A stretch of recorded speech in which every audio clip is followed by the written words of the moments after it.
ಮಾತಿಗೂ ಕೃತಿಗೂ ಇಷ್ಟೊಂದು ವ್ಯತ್ಯಾಸದ ಸ್ಫೋಟಕ ಕಾರಣವೇನು?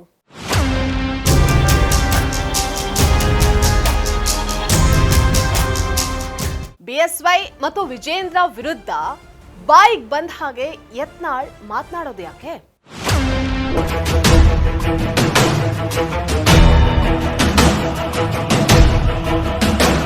ಆರೋಪ ಮಾಡಿ ದಾಖಲೆ ಕೊಡದೆ ಯತ್ನಾಳ್ ಕಾಲ್ ಕೀಳ್ತಾ ಇರೋದಾದ್ರೂ ಯಾಕೆ?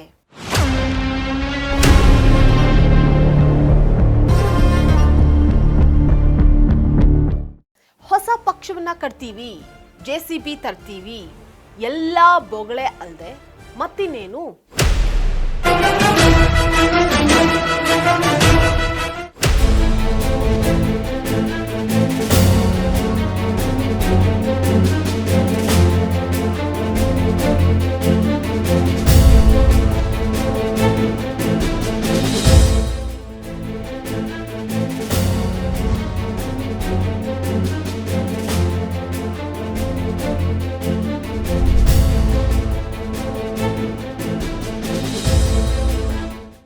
ಲೇಡೀಸ್ ಆ್ಯಂಡ್ ಜೆಂಟಲ್ಮನ್, ಆಡದೆ ಮಾಡುವ ರೂಢಿಯೊಳು ಉತ್ತಮನು, ಆಡಿ ಮಾಡದವ ಅಧಮನು ಅನ್ನುವಂತಹ ಗಾದೆ ಮಾತಿದೆ.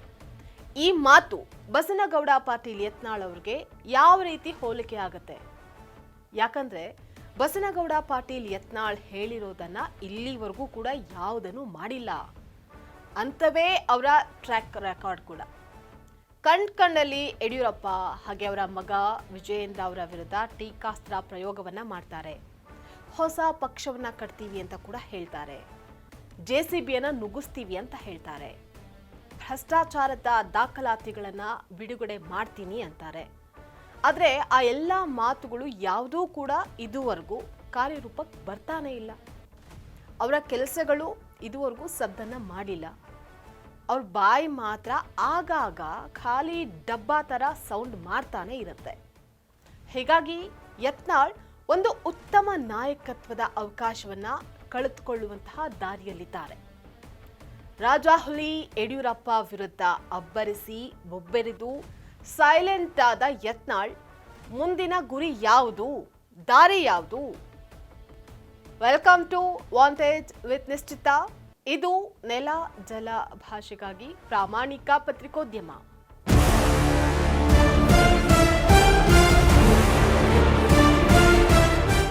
ಕರ್ನಾಟಕದಲ್ಲಿ ರಾಜಾಹುಲಿ ಯಡಿಯೂರಪ್ಪ ಅವರನ್ನ ಕೆಣಕಿ ರಾಜಕಾರಣ ಮಾಡ್ಲಿಕ್ಕಾಗತ್ತಾ? ರೈತ ನಾಯಕ ಯಡಿಯೂರಪ್ಪ ಅವರನ್ನ ವಿರೋಧ ಹಾಕೊಂಡು ಬಿಜೆಪಿಯನ್ನ ಬೆಳೆಸೋದಕ್ಕಾಗತ್ತಾ? ಯಡಿಯೂರಪ್ಪ ಹಾಗೆ ಟೀಮ್ ವಿರುದ್ಧ ಬಾಯಿಗೆ ಬಂದ ಹಾಗೆ ಮಾತನಾಡಿದ್ರೆ ಲಿಂಗಾಯತರು ಸುಮ್ಮನೆ ಇರ್ತಾರಾ? ತನ್ನ ಸುದೀರ್ಘ 50 ವರ್ಷಗಳ ರಾಜಕೀಯ ಜೀವನದಲ್ಲಿ ಯಡಿಯೂರಪ್ಪ ಗಳಿಸಿದ್ದೇನು, ಹಾಗೆ ಕಳೆದುಕೊಂಡಿದ್ದು ಕೂಡ ಏನು? ಯಡಿಯೂರಪ್ಪ ವಿರುದ್ಧ ಟೀಕೆಯನ್ನ ಮಾಡೋದಕ್ಕೆ ಹೋಗಿ ಯತ್ನಾಳ್ ಗಳಿಸ್ಕೊಂಡಿದ್ದಾದ್ರೂ ಏನು? ಅಷ್ಟಕ್ಕೂ ಯತ್ನಾಳ್ ಅವರ ಮಾತುಗಳು ಇತ್ತೀಚೆಗೆ ಗಂಭೀರ ಅನ್ನಿಸ್ತಾ ಇಲ್ಲ ಯಾಕೆ? ಯತ್ನಾಳ್ ಅವರ ಮಾತಿಗೂ ಕೃತಿಗೂ ತುಂಬಾನೇ ವ್ಯತ್ಯಾಸ ಇದೆ. ಅವರು ಹೇಳಿದ್ದನ್ನ ಮಾಡೋದಿಲ್ಲ, ಮಾಡಿದ್ದನ್ನ ಹೇಳೋದಿಲ್ಲ ಅನ್ನುವಂತಹ ಮಾತು ರಾಜಕಾರಣದಲ್ಲಿ ಪ್ರಚಲಿತವಾಗಿದೆ. ಇನ್ನು ಈ ಸ್ವಯಂಕೃತ ಅಪರಾಧವನ್ನ ಯತ್ನಾಳ್ ಯಾಕೆ ಮಾಡಿಕೊಂಡ್ರು ಅನ್ನುವಂಥದ್ದು ಮಾತ್ರ $1 ಮಿಲಿಯನ್ ಪ್ರಶ್ನೆ.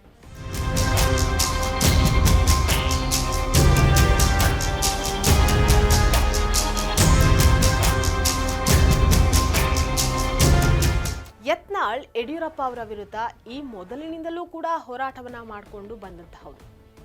ಅದು ತಾತ್ವಿಕ ಹೋರಾಟ ಆಗಿರಬಹುದು ಅಥವಾ ಸೈದ್ಧಾಂತಿಕ ಹೋರಾಟವೂ ಕೂಡ ಆಗಿರಬಹುದು. ಅದಲ್ಲದೆ ಆಡಳಿತಾತ್ಮಕ ಹೋರಾಟವೂ ಆಗಿರಬಹುದು. ಯಡಿಯೂರಪ್ಪ ಕುಟುಂಬದ ಭ್ರಷ್ಟಾಚಾರದ ಬಗ್ಗೆ ಯತ್ನಾಳ್ ಹಲವಾರು ಆರೋಪಗಳನ್ನ ಮಾಡಿದ್ದಾರೆ, ಮಾಡ್ಕೊಂಡು ಬಂದಿದ್ದಾರೆ, ಮಾಡ್ತಿದ್ದಾರೆ ಕೂಡ. ವಿಜೇಂದ್ರ ಅವರು ಲೂಟಿ ಹೊಡೆದಿರೋದ್ರ ಬಗ್ಗೆಯೂ ಕೂಡ ಆಪಾದನೆಗಳನ್ನ ಮಾಡಿದ್ದಾರೆ. ಆದ್ರೆ ಇಲ್ಲಿವರೆಗೂ ಯಾವುದಕ್ಕೂ ಕೂಡ ಒಂದೇ ಒಂದು ದಾಖಲಾತಿಗಳನ್ನ ಬಿಡುಗಡೆ ಮಾಡಿಲ್ಲ. ಯತ್ನಾಳ್ ಅವರು ಹಿಟ್ ಅಂಡ್ ರನ್ ಮಾಡ್ತಿದ್ದಾರಾ ಹಾಗಾದ್ರೆ? ಯಾಕಂದ್ರೆ ಯಡಿಯೂರಪ್ಪ ಅವರ ವಿರೋಧಿಗಳನ್ನೆಲ್ಲ ಒಟ್ಟುಗೂಡಿಸ್ಕೊಂಡಿದ್ದಂತಹ ಯತ್ನಾಳ್ ಅದಕ್ಕೆ ಭಿನ್ನರ ಗುಂಪು ಅಂತ ಹೆಸರನ್ನ ಕೂಡ ಕೊಟ್ಟಿದ್ರು.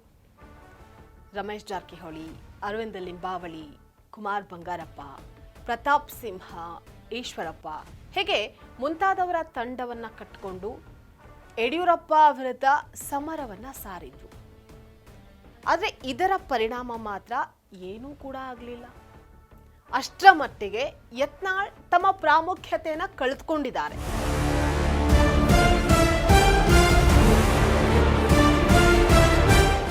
ಯತ್ನಾಳ್ ಅವರಿಗೆ ಜನಪ್ರಿಯತೆ ಇದ್ದಿದ್ದೇನೋ ನಿಜ. ಯತ್ನಾಳ್ ಬರ್ತಾರೆ ಅಂತ ಅಂದ್ರೆ ಅಲ್ಲಿ ಸಾವಿರಾರು ಜನ ಕಾರ್ಯಕರ್ತರು ಸೇರೋದು ಕೂಡ ನಿಜ. ಯತ್ನಾಳ್ ಭಾಷಣವನ್ನ ಕೇಳೋದಕ್ಕೆ ಅಂತಾನೆ ಹೇಳಿ ಬಿಜೆಪಿಯ ಕಾರ್ಯಕರ್ತರು ತುದಿ ಕಾಲಲ್ಲಿ ನಿಲ್ಲೋದು ಕೂಡ ನಿಜ. ಆದ್ರೆ ಈ ಜನಪ್ರಿಯತೆಯ ಟ್ರಂಪ್ ಕಾರ್ಡ್ ಅನ್ನ ತಮ್ಮ ನಾಯಕತ್ವದ ಉನ್ನತ ಸ್ಥಾನಕ್ಕೆ ತೆಗೆದುಕೊಂಡು ಹೋಗೋದಕ್ಕೆ ಯತ್ನಾಳ್ ಪದೇ ಪದೇ ವಿಫಲ ಆಗ್ತಾ ಇದ್ದಾರೆ. ಅದಕ್ಕೆ ಕಾರಣ ಅವರು ಕೊಡುವಂತಹ ಕೆಲವು ತೀರಾ ಬಲಿಷ್ಠತನದ ಹೇಳಿಕೆಗಳು. ಕೇವಲ ಹೇಳಿಕೆಗಳನ್ನ ಕೊಟ್ಟು ಸುಮ್ಮನಾಗೋದು ಯತ್ನಾಳ್ ಅವರ ವರ್ಸೆ. ಹೊಸ ಪಕ್ಷ ಕಟ್ತೀನಿ ಅಂತ ಕಂಡಲ್ಲಿ ಮಾಧ್ಯಮಗಳ ಎದುರಿಗೆ ಯತ್ನಾಳ್ ಅವರು ಕೂಡ ಹೇಳಿದ್ರು. ಆದರೆ ಹೊಸ ಪಕ್ಷದ ಸ್ಥಿತಿ ಏನಾಯ್ತು ಯಾರಿಗೂ ಗೊತ್ತಿಲ್ಲ. ಕೋಲಾರದಿಂದ ಕಾರವಾರದವರೆಗೂ ಕೂಡ ಪಕ್ಷವನ್ನ ಸಂಘಟನೆ ಮಾಡ್ತೀನಿ ಅಂತ ಹೇಳಿದ್ರು.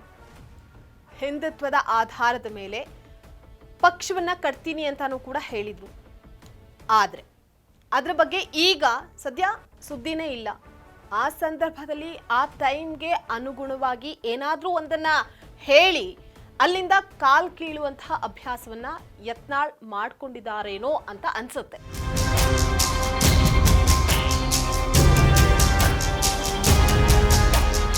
ಅಷ್ಟಕ್ಕೂ ಯಡಿಯೂರಪ್ಪ ಕರ್ನಾಟಕದಲ್ಲಿ ಬಿಜೆಪಿನ ಕಟ್ಟಿ ಬೆಳೆಸಿರುವಂತಹ ಧೀಮಂತ ನಾಯಕ.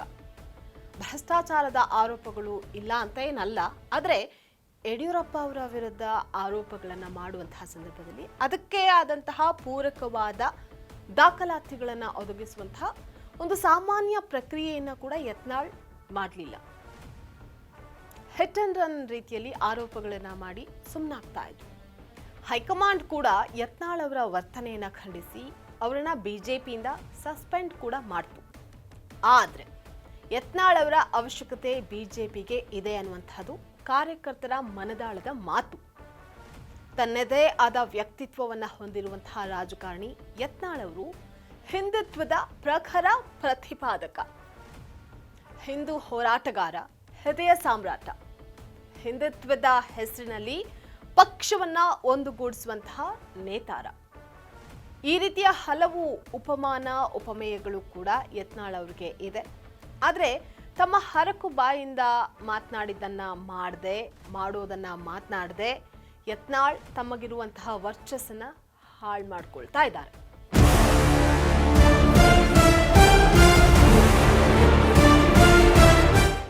ಈಗ ಕಾಲ ಬದಲಾಗ್ತಾ ಇದೆ. ವಿಜಯೇಂದ್ರ ಕುರ್ಚಿಯೂ ಕೂಡ ಈಗ ಸದ್ಯ ಅಲಗಾಡ್ತಾ ಇದೆ. ಕ್ರಾಸ್ ವೋಟ್ ಮಾಡಿದ ಮೇಲೆ ಯಡಿಯೂರಪ್ಪ ವರ್ಚಸ್ಸು ಕೂಡ ತಕ್ಕಮಟ್ಟಿಗೆ ಡೌನ್ ಆಗಿದೆ. ಇಂತಹ ಸಂದರ್ಭದಲ್ಲಿ ಯತ್ನಾಳ್ ಪ್ರಬುದ್ಧವಾದಂತಹ ರಾಜಕೀಯ ತೀರ್ಮಾನವನ್ನ ಕೈಗೊಂಡ್ರೆ ಬಿಜೆಪಿಗೂ ಆಸರೆ, ಜೊತೆಗೆ ಯತ್ನಾಳ್ಗೂ ಕೂಡ ಆಸರೆ ಅನ್ನುವಂತಹ ತರದ ವಾತಾವರಣ ರಾಜ್ಯದಲ್ಲಿ ಈಗ ಸದ್ಯ ಇದೆ. ಆದರೆ ಯತ್ನಾಳ್ ಅವರ ಬಾಯಿ ಸುಮ್ಮನೆ ಇರೋದು ಕೂಡ ಡೌಟ್. ಕೋಟ್ಯಾಂತರ ಭಾರತೀಯ ಜನತಾ ಪಕ್ಷದ ಕಾರ್ಯಕರ್ತರು ಕೂಡ ಯತ್ನಾಳ್ ಅವರನ್ನ ಬಿಜೆಪಿಗೆ ಬರಲಿ ಅಂತ ಹೇಳಿ ಕಾಯ್ತಾ ಇದ್ದಾರೆ. ಆದರೆ ಕರ್ನಾಟಕದಲ್ಲಿ ಬಿಜೆಪಿಯಲ್ಲಿ ಬೆಳಿಬೇಕು ಅಂತ ಅಂದ್ರೆ ಯಡಿಯೂರಪ್ಪ ಅವರ ಆಶೀರ್ವಾದ ಬೇಕೇ ಬೇಕು. ಬಿಜೆಪಿ ಹೈಕಮಾಂಡ್ ಮನವನ್ನ ಒಲಿಸಿ ಸಸ್ಪೆಂಡ್ ಆದೇಶವನ್ನ ಹಿಂಪಡೆಯುವಂತೆ ಮಾಡ್ತಾರಾ?